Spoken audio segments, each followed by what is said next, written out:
Cobb TV. Watch your life make sense.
Hello again, and welcome to Kabbalah Revealed.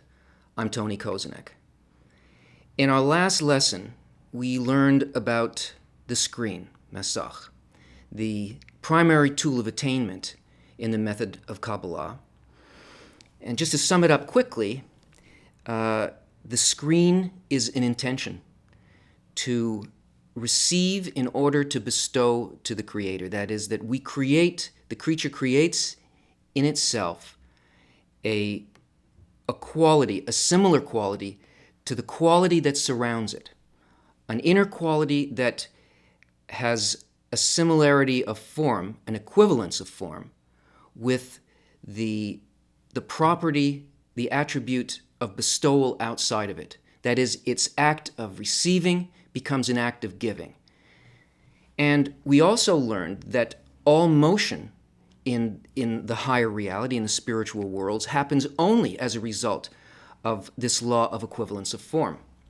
Now, we could imagine that this law of equivalence of form is some kind of mystical or magical thing, some kind of an innovation, a novelty. But it's not just something that was made up by the sages of Kabbalah. It really is a principle, a law that governs the whole universe, everything that we see. It exists in nature. It's simply that the sages are pointing out to us that this is the method by which we develop, we grow, we move, and can attain the goal of creation. In this lesson, we're going to look a little more closely at the law of equivalence of form. We'll do that by looking at an article written by Bala Salam. It's a piece of an article, actually. It comes from Matan Torah, or the giving of Torah, the giving of instruction by the light. And it's a section of it called the acting intelligence. What the Kabbalists said, that every person is obligated to comprehend the root of his soul, means that the creature's purpose, most desired and full of hope, is bonding with the Creator, as in the verse, and to bond with Him. And the sages interpret this as bonding with His attributes, just as He is compassionate, so you, and so on. He says here, every person is obligated to comprehend the root of his soul. In other words, it's not just that somebody makes a decision that they will bond with the root of their soul. It's that the entire system consists of a motion coming from the thought of creation, which moves a person to the point where they will comprehend the root of their soul. And the way in which the thought of creation, which is to create a creature and fill it with delight, the way it functions in the universe and in creation is expressed through the law of equivalence of form. That is, that all of nature works on this law, that there is a constant pressure in our environment and in every environment in the universe, and there is a constant force to equalize the inner pressure with the outer pressure and to come to a state of balance with it so that we come to a state of rest or comfort. And this is simply the law that is functioning all the time. You could think of Kabbalah as the physics of the spiritual world. And so it points this out to us so that we can begin to perceive it and to work with it. But this law functions in the natural universe as well. And we can look at it through natural sciences. For instance, astrophysicists tell us that the material universe was initiated by a huge explosion, the Big Bang. And from that point forward, all action within the universe is really a kind of an equalization of this force until it will find a state that is motionless. So all forces in the universe are working in such a way as to come into a balanced state. Now, in our world, this law is observed strictly, and we can see it on different levels of life, the different levels that exist in our world. For instance, in the inanimate level,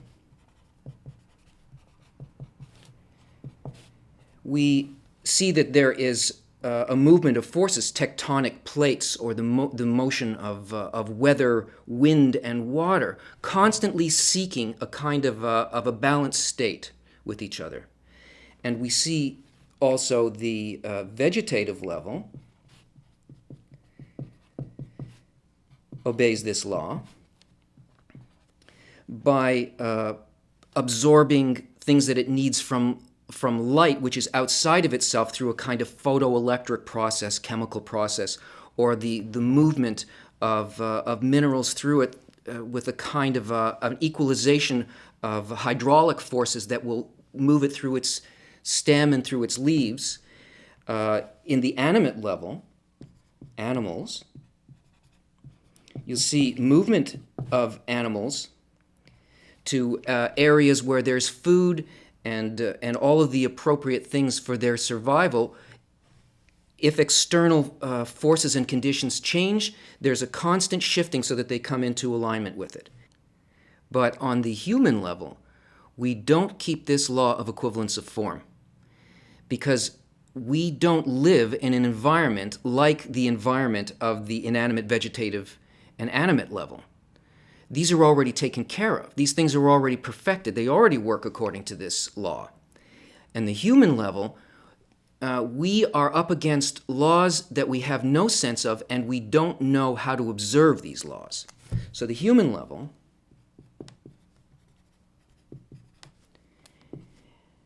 which is not the sort of intellectual and physical human animal, but the part of creation itself that is supposed to be connected to the upper forces, is not involved in the keeping of these physical expressions of equivalence of form, but must learn how to keep the law of equivalence of form in the spiritual world, which is its environment. Let's look at the environment that we actually do live in.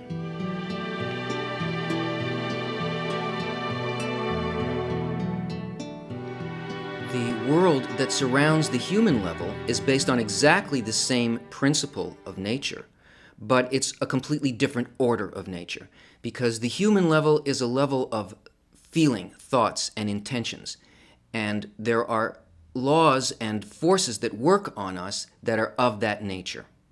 So here is the environment that we find ourselves in. There is a field of influence, and this field of influence is called the Creator. The Creator influences us by means of forces. And these forces are expressed as laws. That is, they're obligatory. They come to us from the Creator, and each one of these is one of 613 forces or laws. These laws are laws of love. They are laws of bestowal. They are intentions towards the creature. Here, in that field, is the creature. plus the other levels of life below the creature, levels 1, 2, and 3 that we spoke of earlier. Within the creature, there exist like pressure or forces that must equalize with the influence coming from the Creator. And these are called desires. There are 613 desires within the creature, the human level of the creature. And the law of equivalence of form means that the inner desire or pressure must equalize, that is, come to equivalence, form a balance with this desire that is related to this force from the Creator. And to the degree that we are unlike the forces, the 613 actual laws of nature for the human level, to the degree that we are not like it, we and all the levels of life below us suffer. Things go for the worse. To the degree that we equalize, that we succeed in finding equivalence of form and becoming the same thing as the intent behind that law, all of life, including the creature itself, finds a homeostasis. Man, the human level, finds a homeostasis within this field and achieves equivalence with it, becomes like all of the 613 laws. Now, all of these laws that affect both the levels of life below us and the ones in relation to the man, if the creature can equalize with that, with the law of nature, he is also equalizing with the Creator himself. Because the Kabbalists tell us that the value in gematria between the word for nature, teva in Hebrew, and the word for God, Elohim, is 86, meaning they are the same thing. They apply both to the level of human and to every other level below man. Now, this may seem mechanical. It's a kind of mechanical explanation. But since we, as humans, don't really feel how our inner states affect the levels of life below us, nor really do we have to, all we need to be aware of is our feeling states and how they work in our relationship to the world around us, that is, to people around us, to situations, the situations of our life. And that's what the equalization of the inner pressure of the desire and the outer pressure of a law is really about. We learned that in the story of the guest and the host, that the way in which we can perceive what these laws are and to equalize with them is to be concerned not with the gift, that is, the event itself, but with the giver. What is the thought behind the event and the circumstances that we find ourselves in at any given time, and what is our attitude towards that? It seems like a very difficult thing to do, but that process of how we can sense that already exists in nature, and we merely have to learn to observe that, how that operates, and to do it.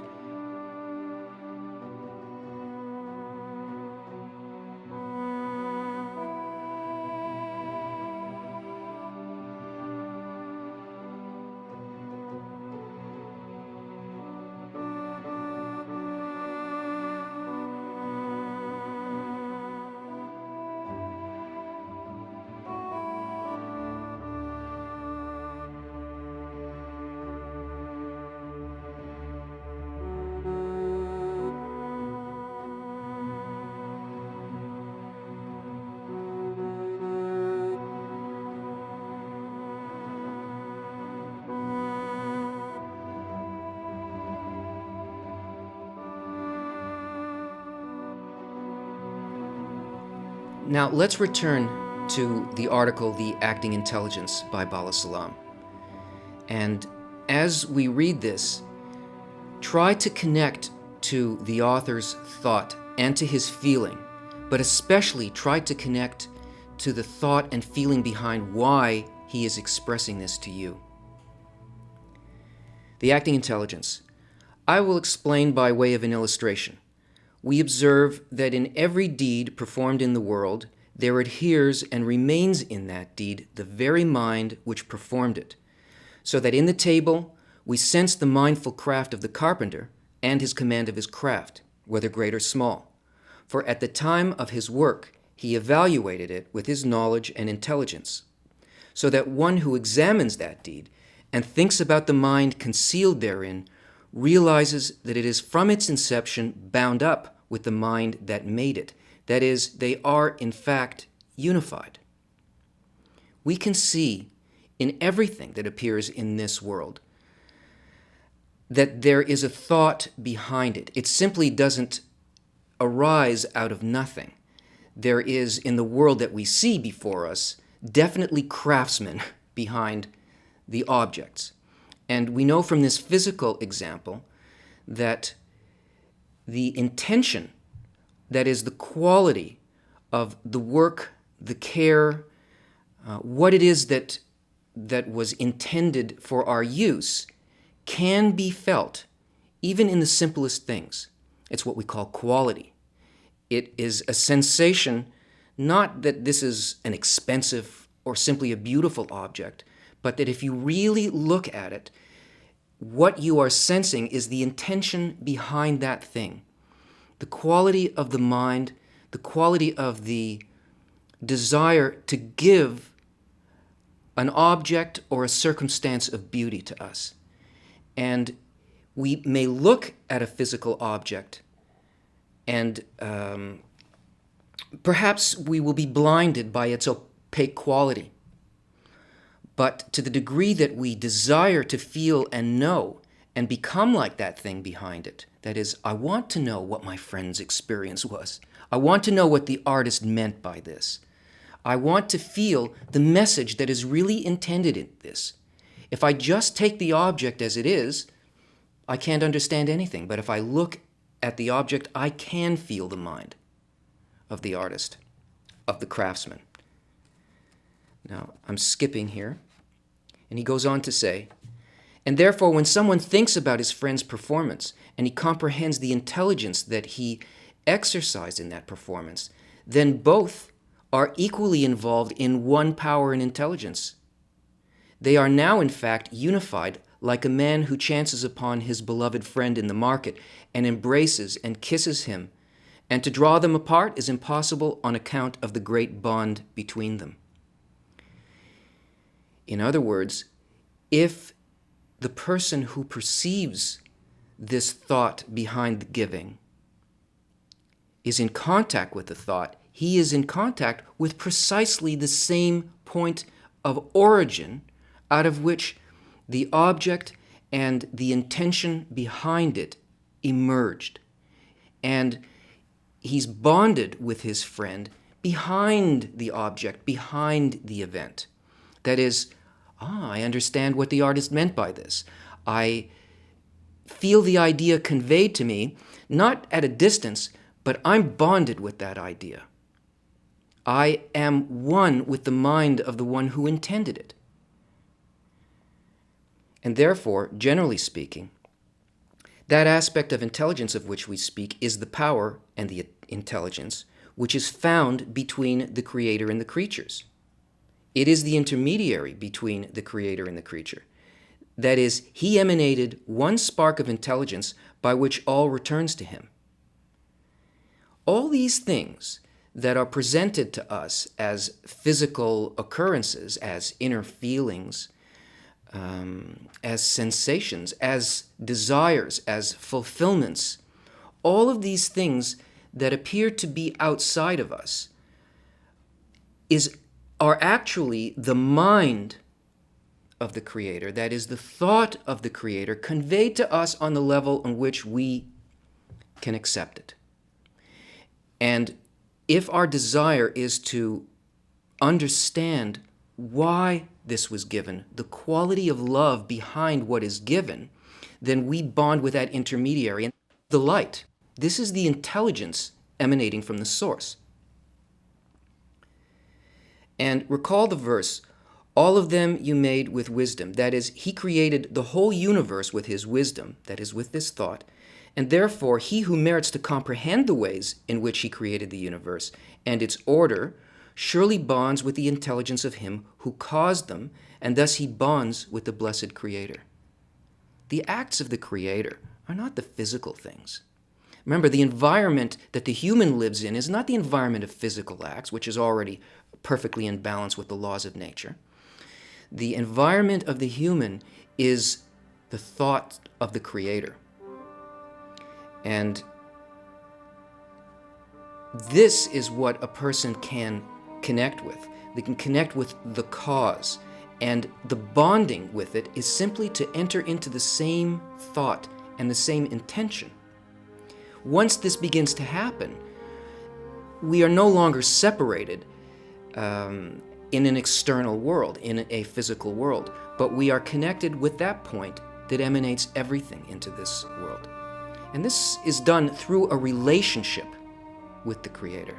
It's like a relationship with a lover, with a beloved, in the sense that when you love somebody, you want them to know who you are. You write them little notes. You show them what you enjoy. You express your thought to them so that the bonding with your beloved will be on the level not simply of the physical, but beyond that, in the intangible place that we feel as love.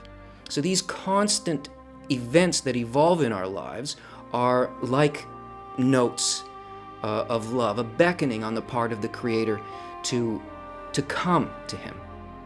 And our desire to respond to that call is likewise from a place and a feeling to want to know our beloved in that way. And this is the secret of the Torah. It is that all the creations of the Creator that appertain to or can be comprehended by the creatures, that means everything that was created, every single expression that exists in creation is only the expression of the Creator and is aimed specifically at this call to the creature. It's all accessible to the creature. Every single bit of it is supposed to be known by the creature. In other words, the worlds were created for man. And with this, we understand why the Creator showed us the tool of His craft. Are we in need to create worlds? Rather, from what we said above, it is clear that the Creator showed us His orders so that we would know how to bond with Him, which is the fulfillment of to bond with His attributes. Why does an artist show us his work? It is so his perception, his inner feeling, and his attitude will be accessible to us. And though right now we don't understand how worlds are created, through the connection with the thought of the Creator, we can rise to know all of His laws, all of the ways in which everything that we see before us comes about. That is, why it's there, for what purpose it's there. And this reciprocal sensation of thought and intention is the way in which the law of equivalence of form is expressed on the human level. It's the balance between the inner desire to know, to be filled with pleasure, and the actual pleasure that exists, the only pleasure that exists, which is the knowledge of the thought of the Creator. And this system is built perfectly to create the desire that will allow a person to come into this balance. Join us again.